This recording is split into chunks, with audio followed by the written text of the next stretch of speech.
Howdy, Fort Bend. William Ferguson here today with another special guest for you. One day you're going to thank me for all of these awesome interviews. But today, in the set, in Sugarland, Texas, in the Howdy Fort Bend studio, I have a special guest. Zeeshan Isaac is here with me today. Zeeshan, how are you? I'm fantastic. How are you So doing? good to have you on board today. Absolutely. I know tomorrow is a very big day, right? I know you're excited. I am. It's 3 years in the making. As you know, William, I started my campaign back in 2021. I've been learning and understanding exactly how the county commissioner's office works with all the key public officials within the county, from county attorney to county commissioners to sheriff to constable office to other key stakeholders. So I can't wait because some folks were asking me, hey, Zeeshan, aren't you tired? I told them that I am loving each and every moment of it. Wow, what a great experience. So It is. You know, in my opinion, the true American dream is to put your name out there uncomfortably, put your name out there and say, let me help lead you. And when the people say, you're the one, it's a great, completion. It's a great feeling. I've been meeting wonderful people, William, over these 3 years from all different cultures and faiths. When I was thinking into where can I give back to the community, where can I give back to my county and country, that's where I looked at the county commissioner's office, because the primary duty of a commissioner is to manage budgets. Huge. And I've successfully managed $250 million budget when I was a director at American Express. So I'm asking for your vote and asking for all the viewers who are watching their votes. That's it. So I can manage Precinct 3's budget with accountability and efficiency. So let me add something to that request. Sure. So, folks, I want to make sure you understand something. You may not live in Precinct 3, but listen to me. I bet you know someone in Precinct 3. And if you believe in this man, if you believe in the mission he's on, here's what my challenge is to you. Contact your friends that live in Precinct 3. Not yesterday. You need to contact them right now. Not tomorrow, right now, and get them to the polls tomorrow if they've not voted. Because this man is on a mission. And if you believe in everything he's about to tell us, you need to tell your friends. Absolutely. All Thank right, you for that. so here we go. Sure. You ready? I am. Now, you've already answered. I have 3 questions I always ask, and they're kind of boring, but you kind of hit on one. So why you? Well, Why you? Yeah, absolutely. First of all, William, it's very important that we got to inject fresh blood into the system. I agree. Because trying to do the same thing over and over again and expecting a different result is You're going to insanity. go crazy. Right? It's insanity. And That Einstein said that. That's not That me. is. So that's number one. Number two is competency and qualifications and skill sets. So especially because county commissioners, they work with a variety of different areas. I consider county commissioner as a CEO of the precinct. He is. So my business and public and private and nonprofit collaborations over the years basically makes me the candidate, and the candidate who will deliver as well, because I don't want to make all these empty promises, and we'll discuss some of the key issues. So that's number 2. Number 3 is we have a lot of issues at our hands. And as you as a city council member, right? And being in the Precinct 3, which is the most diverse precinct in the nation. It is. I agree. And I come from the Asian and South Asian background, and I have deep roots and ties within our South Asian communities. I've been a radio host. I've also been a TV host. And then working with our all different nonprofit organizations locally and nationally as well as different communities like Indian, Pakistani, Bangladeshi communities, and then others over the past 3 years, white Caucasians to blacks, African Americans to Vietnamese, Chinese, you name it. Then you know Precinct 3. There you go. Because that's a melting pot right there. It is. So these are the 3 reasons, main, where I thought, where can I bring my experience and my expertise, and at the same time, working at corporate America, everything is based on a need-to-know basis. So in fact, the politics in corporate America is much difficult. In public service, truth eventually comes out. You as a public official, not you, but in general, can withhold the information. Some folks told me that, hey, it could be because of arrogance or it could be because of variety of other political reasons. But truth eventually gets out because it's Freedom of Information Act. Every time. In corporate America, it's completely different. It's on a need-to-know basis. And that's where you got to work with everyone. And especially since I was managing $250 million budget at American Express, whoever has the wallet has power. And then someone said, and power comes with responsibility. So that's basically another key reason as part of my third, maybe subsection A of third. That's a good answer. And by the way, I can pick up that you have experience in radio and communication. I enjoy the way you speak. You're very clear and you're complete. Thank you for that. Sure, absolutely. So my second question, I think you've already answered it because I'm really open to get to your third question. Second question would normally be, why now? Well, I think you've just answered why now. And given that we're literally less than 24 hours away, I understand now, but here's where I want to take you. You've probably identified, and I'm going to ask you pick two of your most concerning issues with the Commissioner's Office in Precinct 3. Not individuals, but as issues. And then what are your solutions for those two issues? Absolutely. So economic development and safety and security. So economic development cannot occur in the absence of safety and security. Yes. Who is going to come and set up a shop if the environment is not safe and secure? So when I met with Sheriff Eric Fagan, he's the incumbent, I asked him, what would you need when I get elected? And he told me straight up, Zeeshan, we are under stress. Other agencies is literally snatch our deputies because obviously there's a talent war.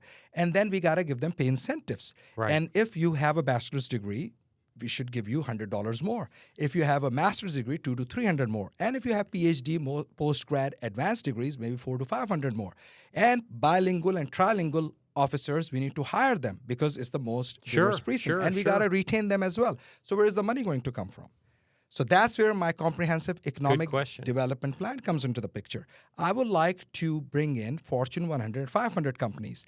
I will also be working with the small, medium, large size businesses because the federal government uses the term small business. I don't like to use the term because every business is big. However, small businesses, local mom and pop businesses, they will not be able to generate as much sales tax revenue. So we would like to have more revenue streams. Absolutely. And that will come in through the Fortune 100, 500 companies. We lose them to Austin, Dallas. Hey, I love our Texas cities, but I love my cities more. So I would like to bring them here. When I get elected, I will collaborate and work with my county commissioners, with my fellow county commissioners, so we can give them tax incentives. Absolutely. So that way, they will be looking at the incentives that they're getting that will generate more sales tax revenue. It's a win-win for everyone, and it will generate more jobs. Now, that being said, it cannot happen, like I said, without safety and security. So when I get elected, I will provide all the resources and tools to our Sheriff's Department, also to our Constable Office. Wow. So you probably know this year, I've been a police officer in Fort Bend for 32 years. And I will say something, this isn't about me, it is about my city. The city of Sugar Land is able to maintain about 102% staffing. We have found a sweet spot in how we pay, how we train, how we respect our team members.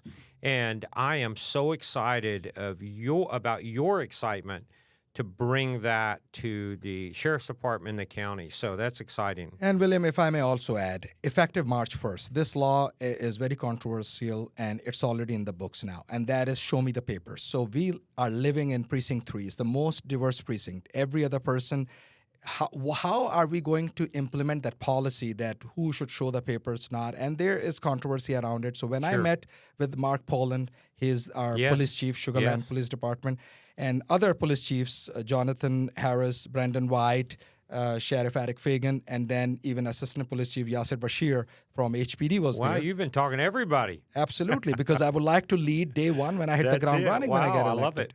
So the question was asked, and the question was very simple. Hey, would you be enforcing this law? And I also spoke with the Mayor Zimmerman about another issue, but also the mayors, because they also have a lot of leverage when it comes to ensuring that because of the budget reasons as well with police chiefs. So the police chiefs, all of them, they said that we are in the business of policing. We are not in the business of checking who has entered the country illegally, who has papers, who does not have papers. Look, I am the son of immigrants, right? I love legal immigration. People obviously need to stand in line. But when I get elected, I will make sure that this policy will not be implemented in Precinct 3 because we don't want to turn neighbor against neighbor. Wow. We do not want to have hysteria and paranoia in Precinct 3. I would like, together with everyone, to make Precinct 3 an exemplary precinct in the nation. Sure. So for that, I would invite you and everyone else. There are other ways to tackle some problems. Obviously, Governor Abbott made that decision. Personally, in my opinion, he should have consulted and collaborated with the federal government. I understand there's politics and completely different kind of an animal. That's it. At the state Different levels, yes. federal level. That's why I'm running locally. For me, to be very candid, it doesn't really matter who is driving on the roads, who is going over the bridges, who is entering our parks, because county commissioner is also tasked and mandated to take care of our infrastructure, which include all of the above that I just mentioned. You know what makes my job interviewing you so difficult? Why, sir? This drives me. My opinion doesn't matter right now. and No, it does matter. Every opinion matters. Listening to this conversation, I love that you're drawing a line in the sand. I love that. And there's so much that could be said in conversation. But for now, I'm going to let that go because I love your approach to staffing, to building the team up with Fagan. I love that. You know, there have been some, without me going into it, there's been some negative blood in the commissioner's court as it relates to some of the constables and beyond. And this show's not about that. This is about you're trying to build a bridge there, repair a bridge and I like that. So William, when I get elected, I completely understand not everyone is going to vote for me, right? So I will also be the commissioner for Republicans and independents. And many independents and even some Republicans are voting for me in the primary because they know that the next county commissioner would be from the Democratic Party. So this is very important because our next 4 years are at stake. And our best days are ahead of us. So that's where it's incumbent upon us to make sure that you elect number 3 on the ballot, Zeeshan Isaac for County Commissioner, Precinct 3. I find it such a blessing, William, because we do the drawings, raffle drawing or what have you. So when I took the number out, it was 3. And number 3 is Precinct 3, and my name is also number 3 on the ballot. Easy to remember. Easy to remember, Zeeshan Isaac. So I love that. At the end of the day, there's a lot that needs to be done. Sure. People, when I have been going out and campaigning, I'm meeting 3 categories of people. One, they're excited. That's great. Those are your, I would say, happy campers, right? They take part, at least in terms of voting. Sure. And that's great. Number 2 is they're anxious.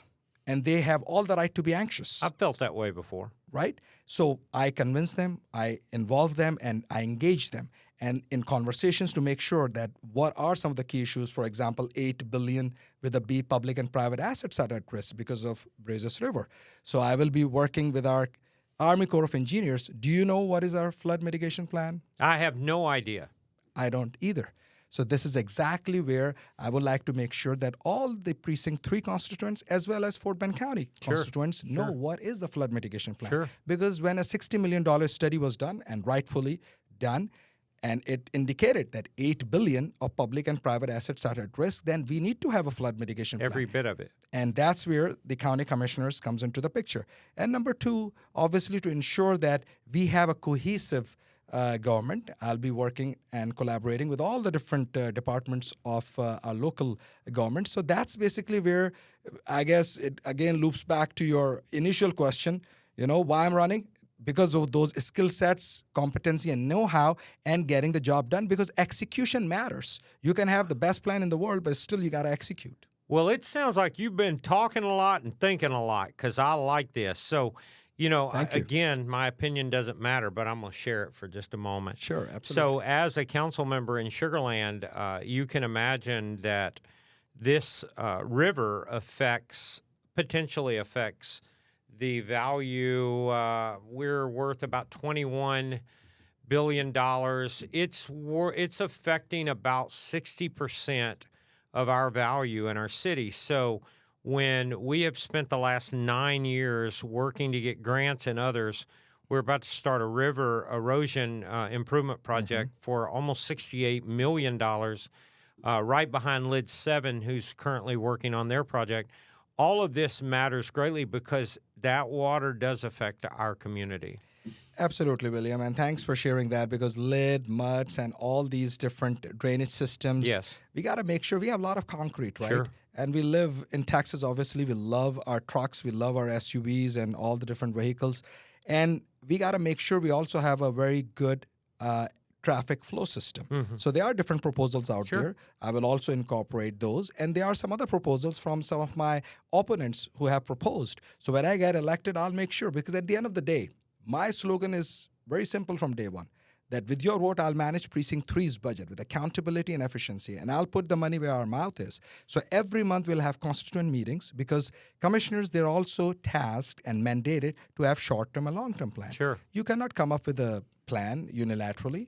I mean, who am I to come up with a plan? Right. Am I, going to come up with a plan which obviously will not have any input or would not solicit any input and feedback from constituents? Absolutely not. I would like to make sure that our constituents, residents, and all the key stakeholders, they have their input and feedback into that plan. So that's why every month our constituents, our residents, citizens, they will be in the know that what is the plan, and we'll have some target metrics set toward it. So, in some cases, as you've been in the government for far too long, the government moves slowly.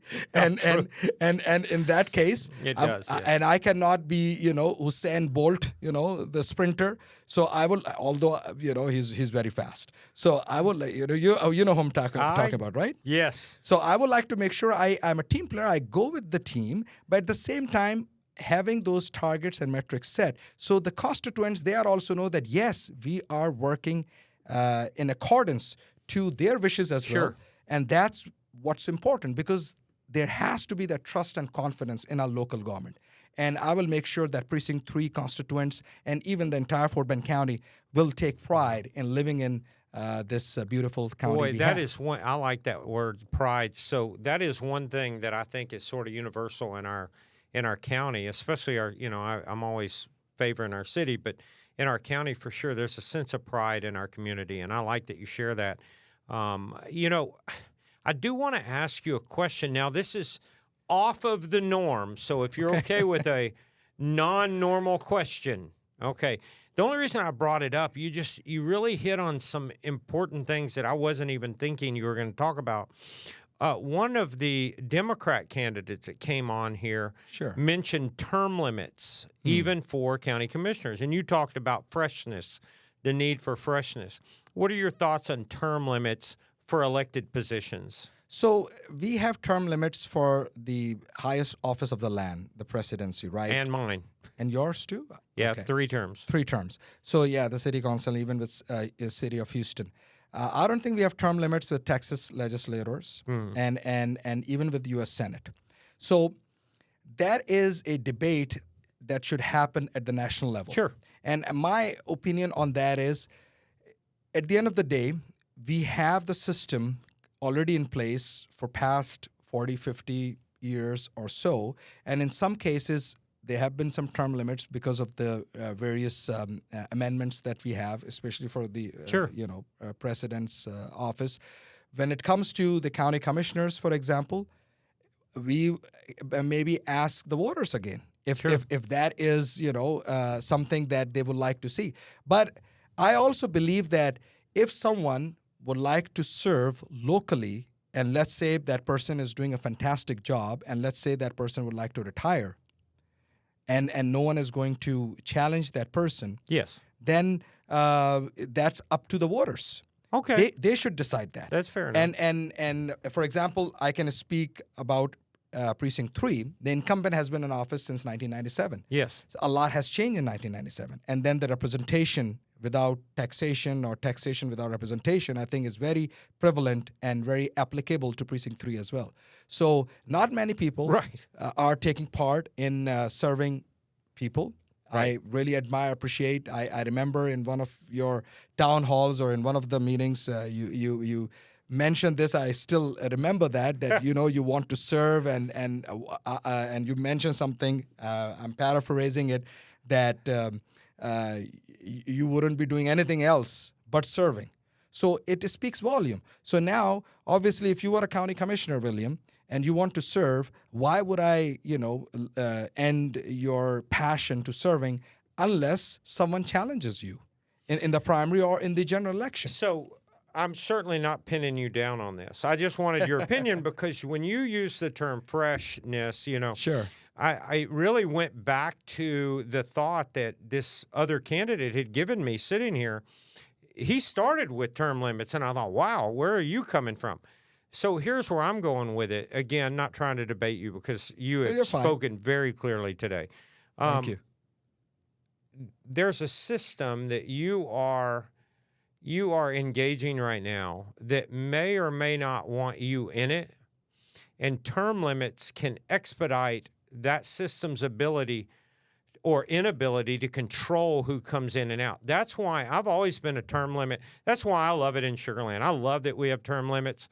It's three terms up to 3 years. If people said 9 years, I love it.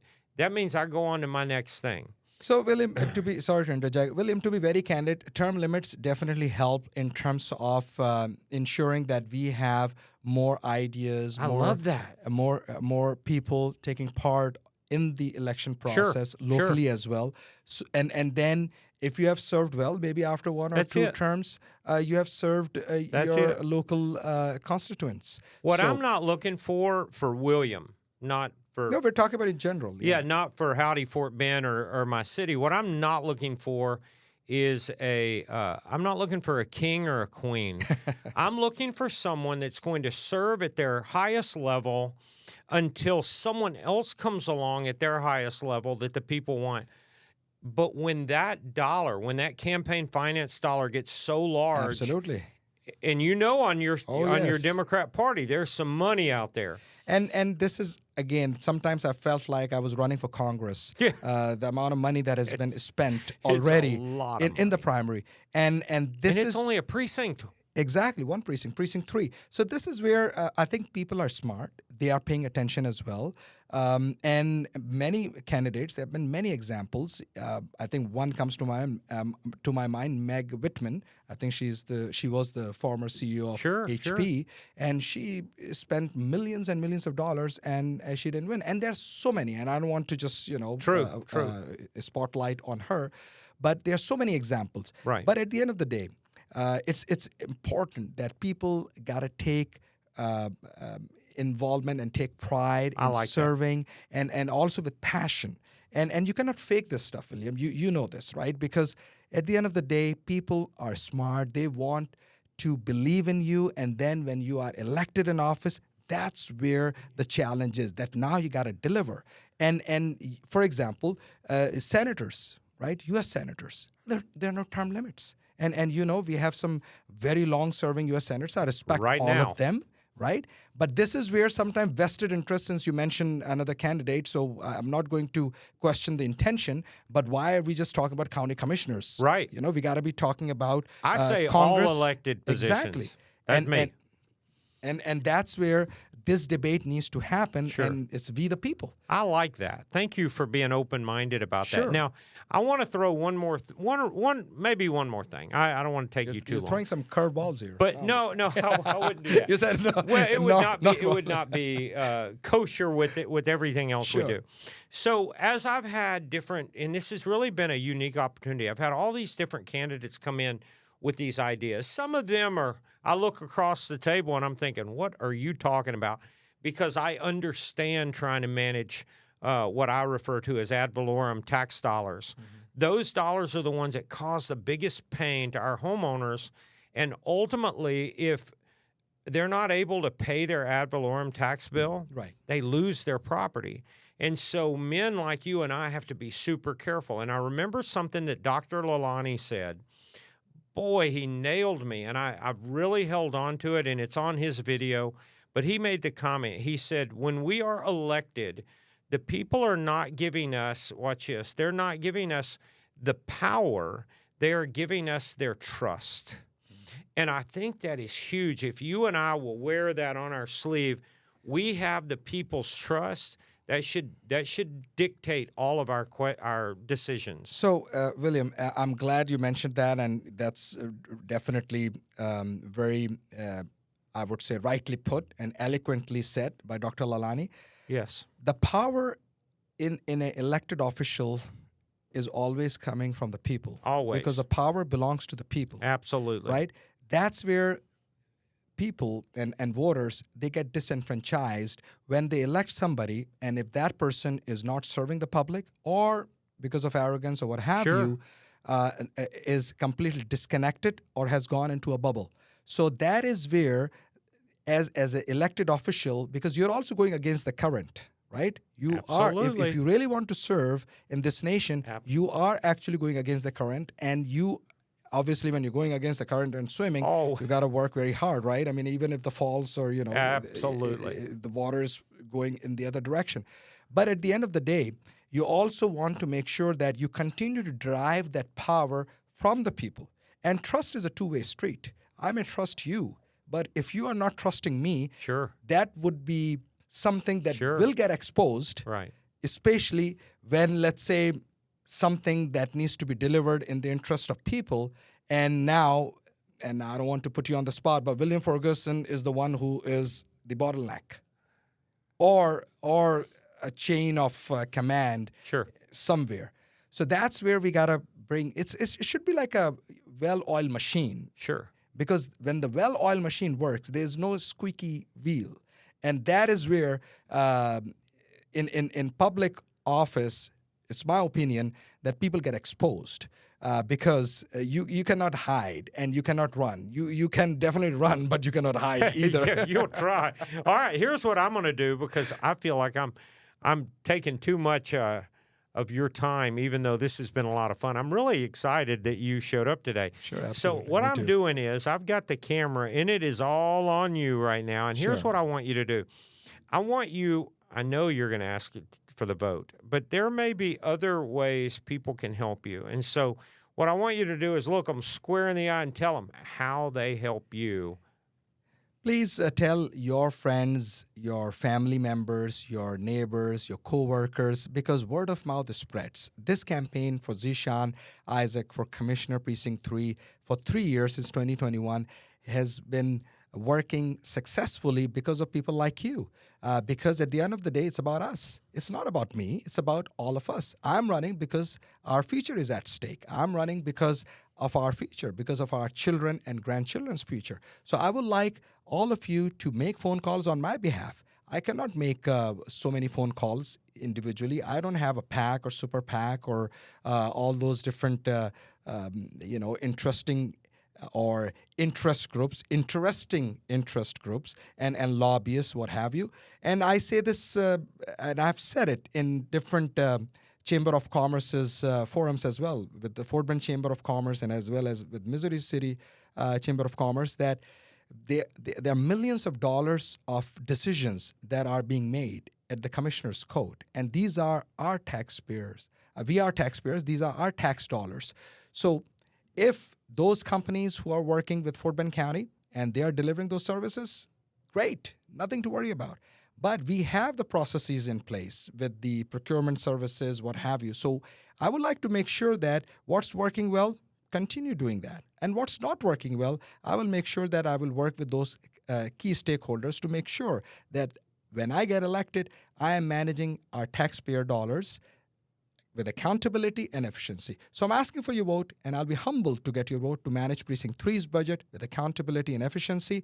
And I have 3 key priorities: accountability, infrastructure, and emergency management. And in terms of immediate, I would say, issues, obviously, economic development and safety and security. So this is our platform, and these are the issues, William, that I would say are resonating with voters. And it's a blessing that I'm sitting here. It's an honor. Thank you for having me here. And And tomorrow is the Super Tuesday that we call it. And here, a lot of people, they have not voted. We look at our Reach app, what have you. Even some of my friends have not voted. And I've told them that, hey, this is it. So we are expecting a large turnout tomorrow. And I'm feeling good. Our platform is feeling good. And this is your platform.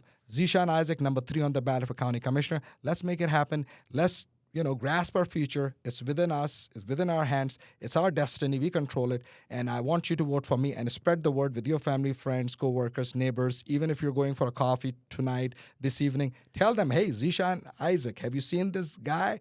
I'm your guy. And I will make sure that we get it done. And if you have more information, if you need to know more about my vision and priorities, it's our vision and priorities, then visit ZeeshanIsaac.com. That's ZeeshanIsaac.com. And those of you who have already voted, I'm truly humbled. Thank you. Okay, well, I got a problem with your friends that have not voted. Well, You that's a tell good them question. I said that. Yes, and these friends are very good friends. They are voting tomorrow, but it's just that people sometimes procrastinate. I tell them all the time, tomorrow's never guaranteed. Get out and vote. Well, let me just put it this way. 90% of my friends have voted. Okay. But there's still 10%. I'll give them a pass. Yes, so 80 to 90%, they have already voted. So we are feeling good. But, when I looked at my phone and when I compared it with the Reach app, there's still about 1,500 people on my phone. I mean, I have more than I have like 4,000 or 5,000 people here, but they need to get to vote. Exactly. And then there are some other key races as well, even for Democrats. Oh. So I'm helping my other fellow Democrats as well to get elected. So I have had such a good time interviewing all Democrats, Republican, everybody. So, guys, as I say it every single time, and by the way, thank you for coming today. Thank you. I appreciate it. As I say it every single time, howdy, Fort Bend, and we will see you again.